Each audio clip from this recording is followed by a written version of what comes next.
I'm no storyteller, but I have to get this off my chest. I got tickets for a late-night premiere of Evil Dead Rise at this old, grimy theater downtown.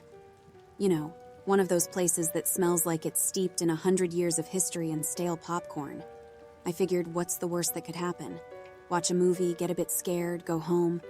I was there alone, save for a handful of people sprinkled throughout the place. Everyone seemed ordinary, except for one guy. Older, scraggly beard and wearing a worn-out hat. He sat a few rows in front of me, always glancing back. It was almost as if he was waiting for something. The lights dimmed and the movie started. Classic horror jump scares, eerie music, the whole package. I was engrossed, so much so that I forgot about the guy until the interval. I headed to the restroom, and as I washed my hands, I caught a glimpse of a message scrawled hastily in the mirror's steam. "Don't finish the movie." I chuckled. Probably some kids messing around. Back in the theater, as the second half began, the atmosphere felt denser. There were scenes in the movie that had this old woman chanting something that sounded a lot like folklore from my grandparents' village. The chant seemed to vibrate through the hall, too real, too raw.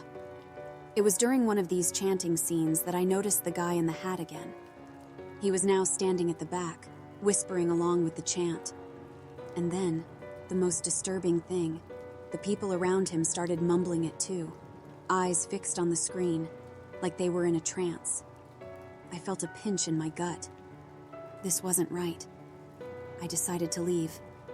I fumbled with my bag, but as I rose, the chant grew louder, bouncing off the theater walls. I felt disoriented, my feet heavy, like I was trudging through wet cement. Outside, the cold air slapped me back to my senses. My heartbeat echoed in my ears, deafening in the eerie silence of the night. I made it home and double-locked my doors. Collapsing on my couch, I tried to dismiss what I'd experienced as mere movie-induced paranoia. Morning came, and my apprehension melted with the light.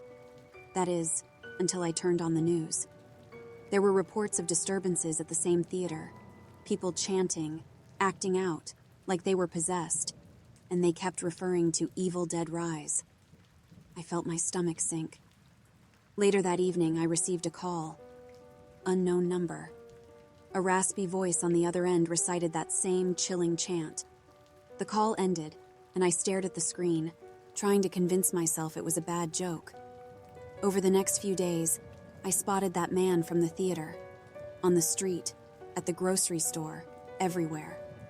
I told myself it was coincidence. But then, strange markings began appearing on my windows, marks that resembled the symbols from the movie. My once safe home now felt like a prison.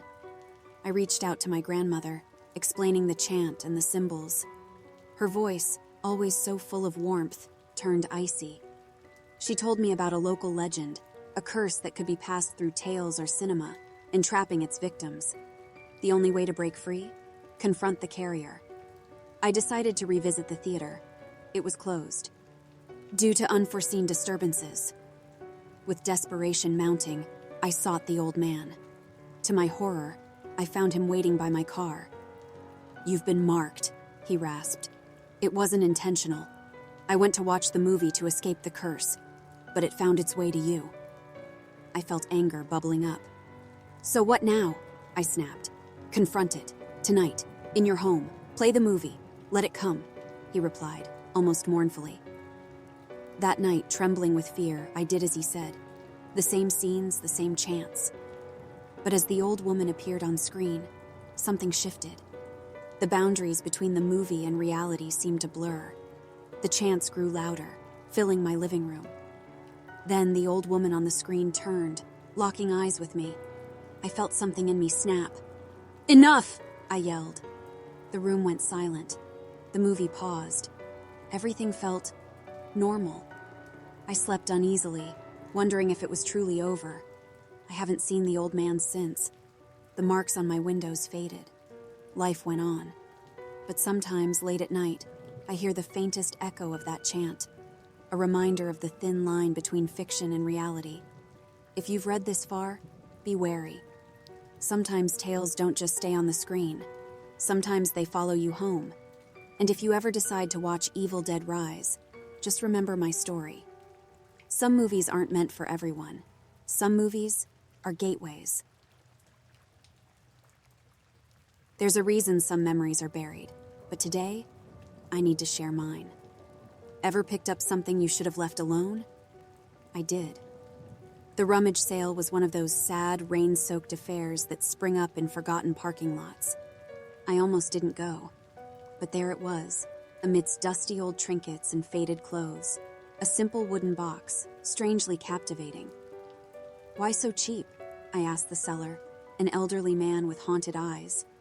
"People just want things gone sometimes," he mumbled. Curiosity overwhelmed caution. I paid and left.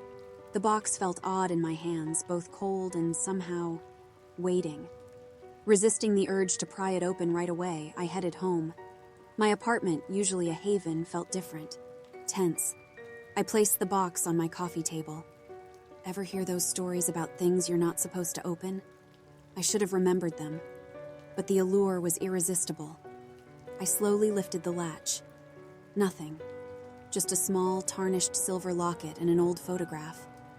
The woman in the photo seemed familiar. Was it an old family picture? My reflection in the locket seemed off. Shaking it off as nerves, I left the box open and went to bed. That night, my dreams weren't mine. I was the woman from the photo, chased, hunted. By what, I couldn't tell. I woke in a sweat, the early morning light feeling too dim. As I prepared breakfast, I heard soft whispers from the living room. The photo now showed not one, but two figures. The second, shadowy, stood behind the woman. I tried calling friends, describe what I was experiencing without sounding mad, but every time I'd dial, the line would go dead. Days blended together. I lost track. Every night, the dreams, always the same. The shadowy figure getting closer. Food tasted odd. Sounds outside seemed distant. Only the whispers grew louder. Desperate, I turned to the internet. Typed with trembling fingers. Debug box. Stories flooded my screen. Boxes like mine, housing restless spirits. But none seemed exactly like what I was experiencing. Scrolling down, an old forum post caught my eye. "The worst Dybbuk isn't malevolent. It's lonely." The post spoke of a spirit, trapped, trying to pull someone in, to share its solitude.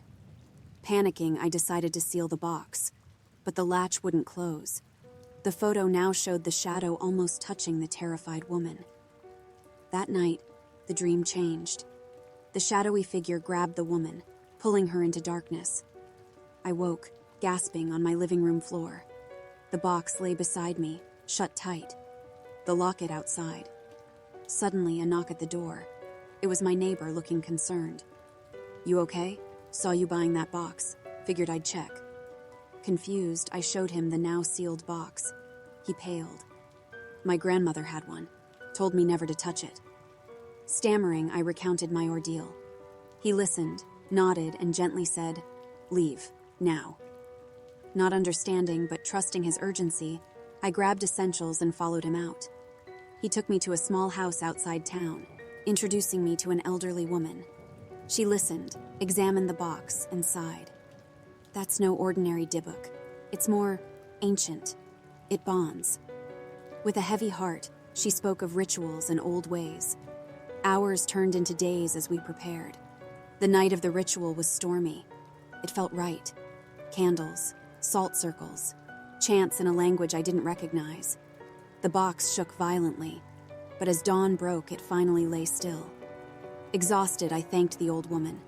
She simply said, "Remember, they bond. It'll always know you." Years have passed. The box is buried deep, somewhere remote. But sometimes when it's quiet, I swear I still hear those whispers. Sleep doesn't come easy, because I know. The box is sealed. But it's out there, waiting. Remember, when you're feeling alone and stumble upon something that feels too good to be true, be careful. What you think is a simple trinket might be seeking company, just like you. I'm not quite sure when I started noticing the woman who lived in the house next door. It was as if she had always been there. but also never been there at all. It's peculiar, how the mind often overlooks the mundane until it's twisted into something you can't ignore. In the beginning, she was just a blur in my peripheral vision, a figure that my eyes could catch but never firmly grasp, the sort of person you pass by without much thought. It was only over time that I began to see her, truly see her, and with that sight came an uncanny realization that dug its claws deep into my psyche. Our neighborhood was a quiet one, a place where people nodded politely at each other but kept to their own business. It was an unspoken agreement, a way of life. And it was during one of these courteous yet distant encounters that I first glimpsed her. She had the same weary look in her eyes that I found in the mirror every morning, the same strands of hair escaping from a hastily made ponytail. It was a fleeting encounter, barely a moment, yet something within me stirred uncomfortably.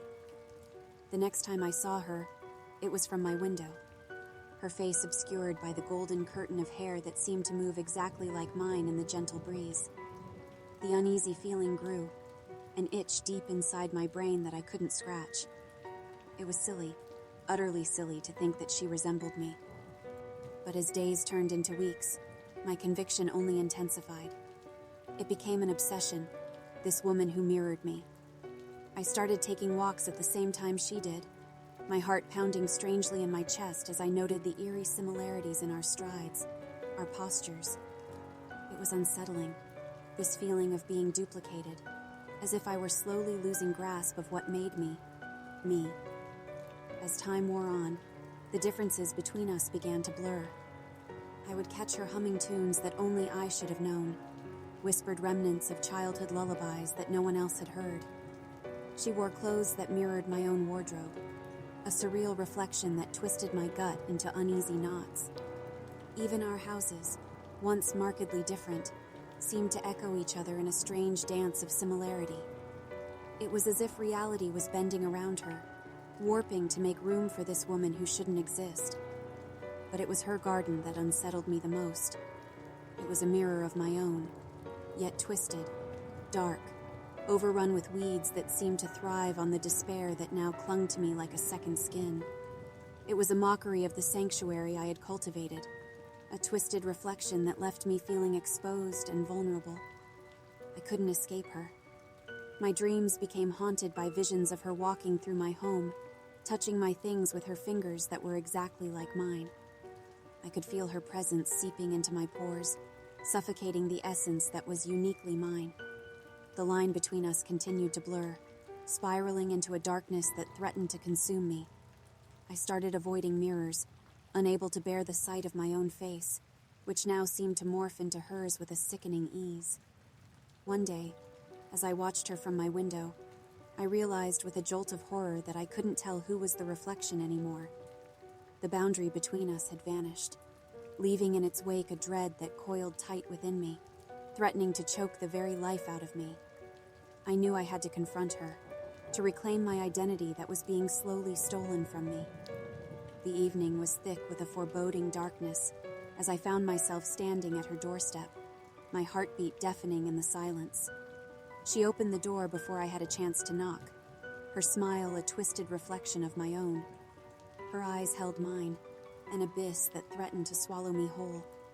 The air around us seemed to hum with a sickening energy, as if reality itself was rebelling against her existence. We stood there, suspended in a moment that felt both infinite and fleeting.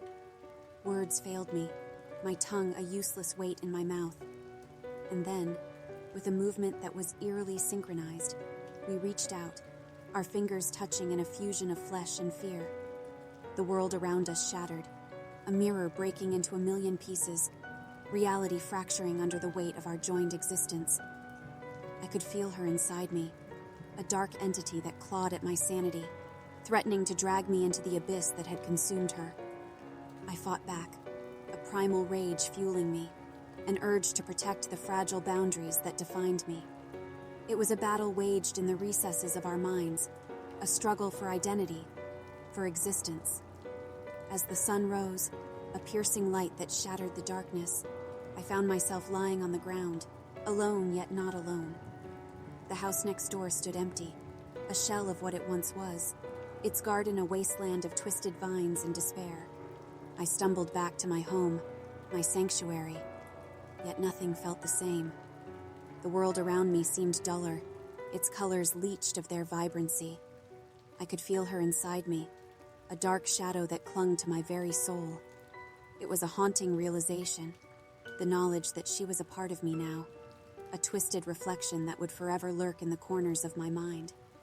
I had fought her, yet in doing so, I had also absorbed her, a merging of darkness and light that left me feeling fragmented, lost. Now, every day is a struggle to hold on to myself, to not let her consume me completely. I avoid mirrors, afraid to see the face that might greet me, a doppelganger who wears my skin yet harbors a darkness that threatens to overwhelm me. I live in fear, a constant vigil against the entity that seeks to usurp my identity, to drown me in a darkness that knows no bounds. Every day is a fight, a desperate battle to remain myself in a world that no longer feels real. It's funny, isn't it? How the boundaries that define us are so fragile, so easily broken. How easily we can lose ourselves in the labyrinthine corridors of our minds, where shadows lurk and nothing is as it seems.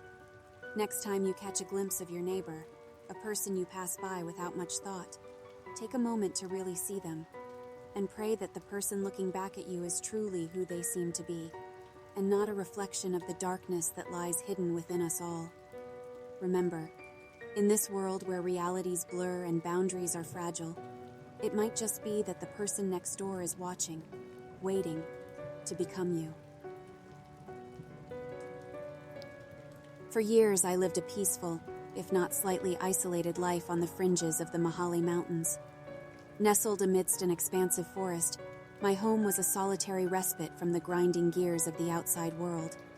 I'd heard tales, of course, stories whispered by locals about the chimpanzees who resided deep within the woods, intelligent beings who shared an eerie bond with their habitat.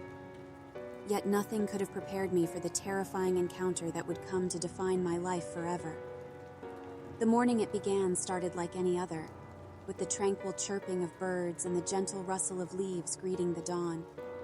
I was walking along the familiar path that I often traversed during my morning strolls when I noticed it, the ominous silence that suddenly engulfed the surroundings. The sudden absence of sound was deafening. Each step I took seemed amplified, resounding through the forest like a forewarning drumbeat. I tried to shake off the uneasy feeling that crept over me, chalking it up to an overactive imagination fueled by the tales I had heard. Yet, as I ventured further, I noticed the forest had transformed.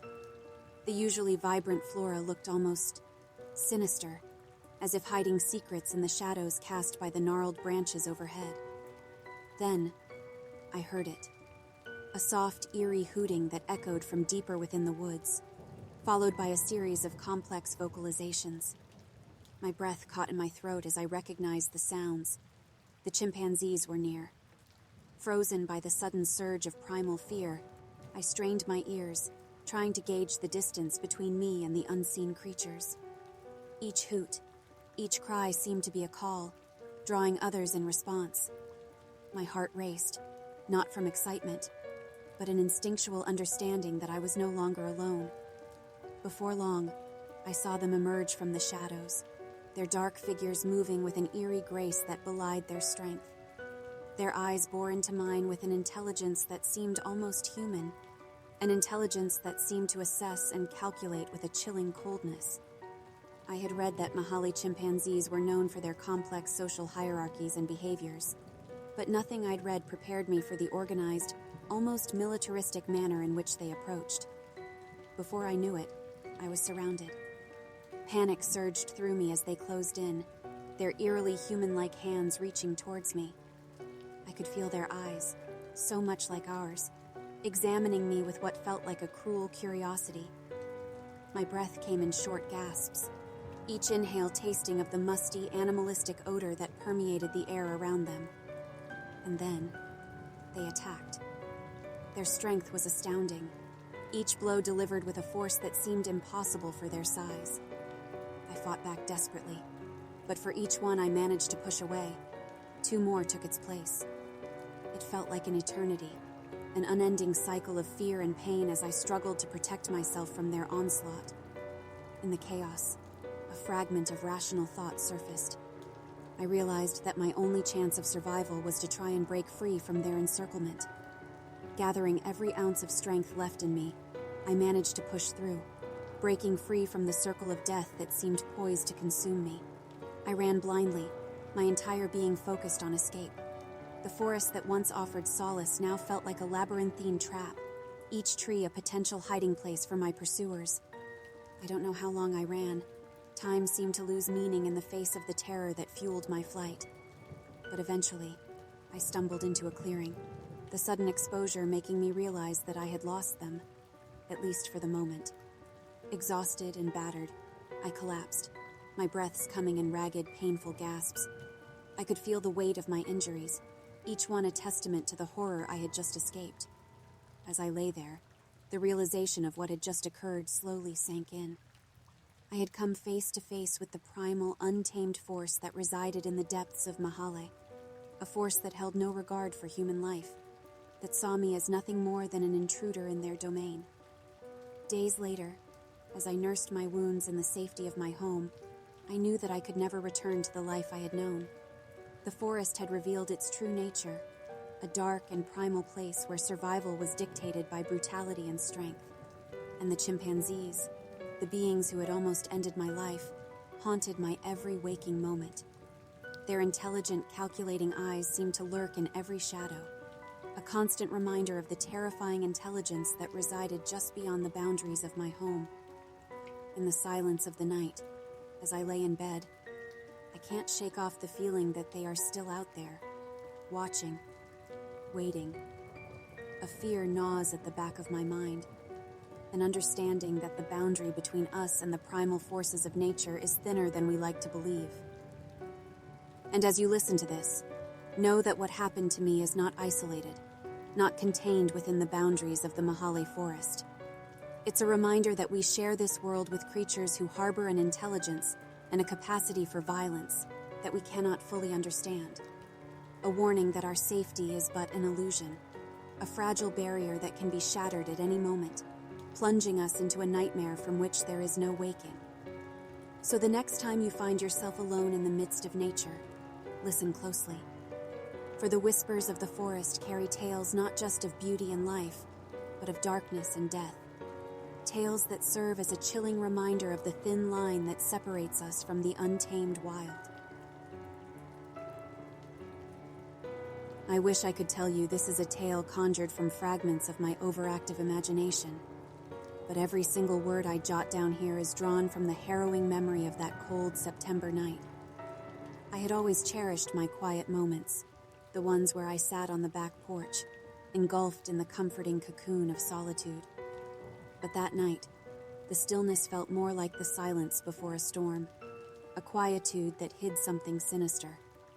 The evening had wrapped itself around my house softly, the world retiring to its slumber, leaving me alone with my thoughts and the rhythmic chirping of the crickets outside. I had nestled myself on the couch, intending to lose myself in a book, but the peace was short-lived. A faint noise, like the creaking of floorboards, disturbed the silence, a sound that didn't belong to the chorus of the night. At first, I brushed it off as the house settling, its timbers complaining from the changing seasons. But soon the uneasy sense of being watched crept over me, a prickling sensation that crawled across my skin. I found myself pausing, my breath held hostage, as I strained my ears to catch any anomaly in the dark quietude that surrounded me. I rose, cautiously stepping across the wooden floor, the soft patter of my footsteps mingling with the distant whispers of the trees. With each step, my heartbeat seemed to amplify, echoing in the empty hallways like a forewarning drum. I could feel something in the depths of my gut, a stirring warning that tonight was different. A shuffle, a vague silhouette in the moonlit corridor. I froze, the breath in my lungs trapped like wild butterflies desperately seeking escape. It was then that reality hit me, hard and fast, leaving no room for denial. Someone was in my house. The urge to flee threatened to overwhelm me, but where could I go? The windows presented a steep fall, and the front door seemed miles away, a beacon of safety that lay just beyond reach. Panic clawed at my mind, a dark void threatening to swallow any semblance of rational thought. I retreated, my back pressing against the cool wall as I fumbled with my phone, the screen glaring bright in the darkness. My fingers trembled as I dialed the emergency number, praying fervently that they'd arrive before. I didn't want to think about the before. The before harbored too many dark possibilities, terrifying outcomes that played out in grotesque detail within my mind's eye. The voice on the line was a beacon of hope, a firm anchor in the swirling chaos that threatened to engulf me. I whispered my address, my location, every detail I could muster while the dark figure loomed closer, an ominous presence that seemed to be everywhere yet nowhere. With no time to spare, I ended the call and slipped the phone into my pocket.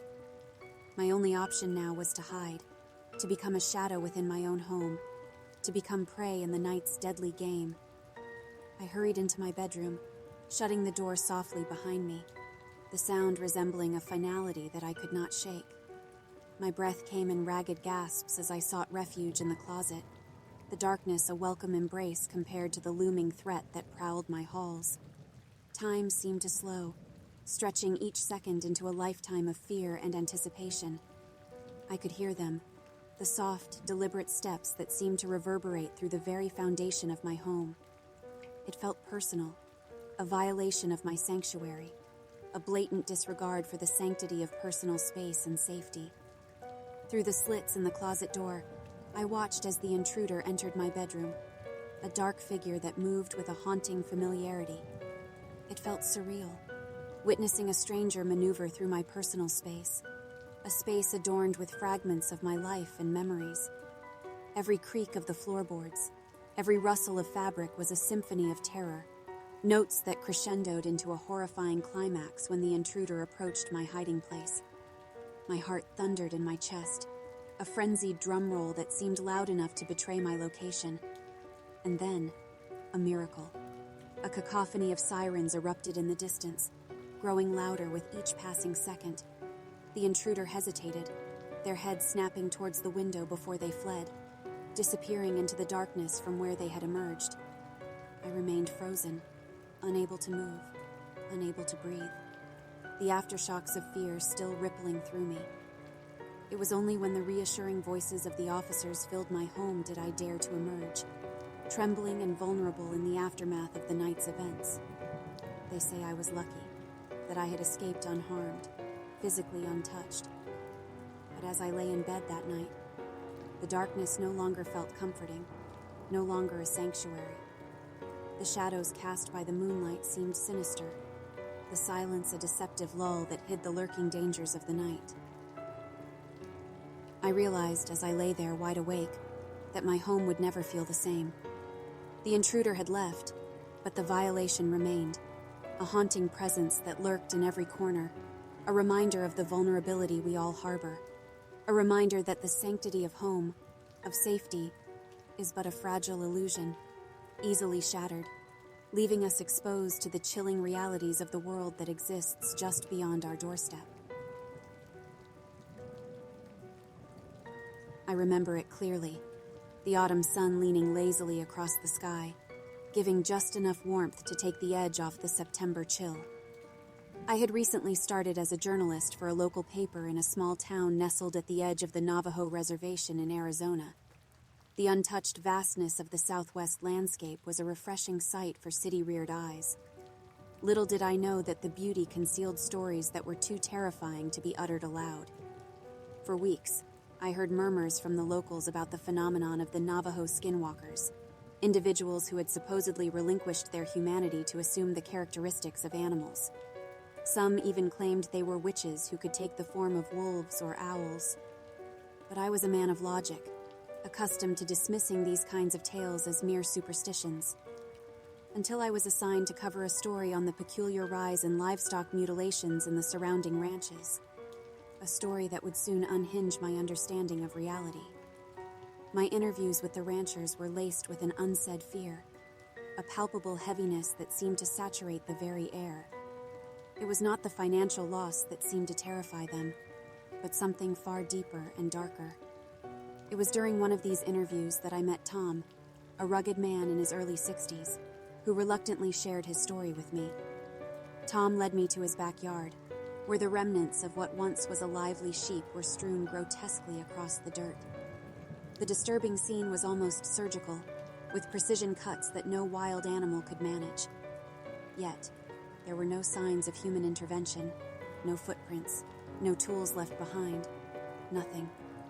Tom confided that he had seen something the previous night, a figure darting at the peripheries of his property, barely visible but undeniably present. He couldn't describe it well, just a fleeting shape that seemed to meld seamlessly with the night. The fear in his eyes was not something I could dismiss. It seemed too raw, too real. Curiosity and the drive for a good story propelled me into an investigation that I would regret delving into. Nights turned into days as I camped near the ranches with my camera and notebook, attempting to capture whatever was causing the disturbing occurrences. It was on the fourth night that I had my first encounter. I remember the stillness of the night, the way the moon cast long shadows across the undulating landscape. The crackle of the fire seemed unnaturally loud in the quietude that seemed to have enveloped the area. The sudden rustle of brushes in the distance snapped me back to alertness. Grabbing my camera, I ventured toward the source of the noise, each step increasing the drumming of fear in my veins. There, in the clearing, I saw it. A figure, disturbingly humanoid but with proportions that seemed slightly off, its limbs elongated and movements too fluid to be human. My rational mind scrambled to make sense of what I was seeing, urging me to run yet keeping me rooted to the spot, frozen in sheer terror. The creature seemed to notice me then, its head turning in a manner that seemed almost mechanical. Its eyes met mine, human yet devoid of any humanity, an abyss that seemed to swallow all light and hope. I could feel my sanity fraying at the edges as I struggled to maintain my grip on reality.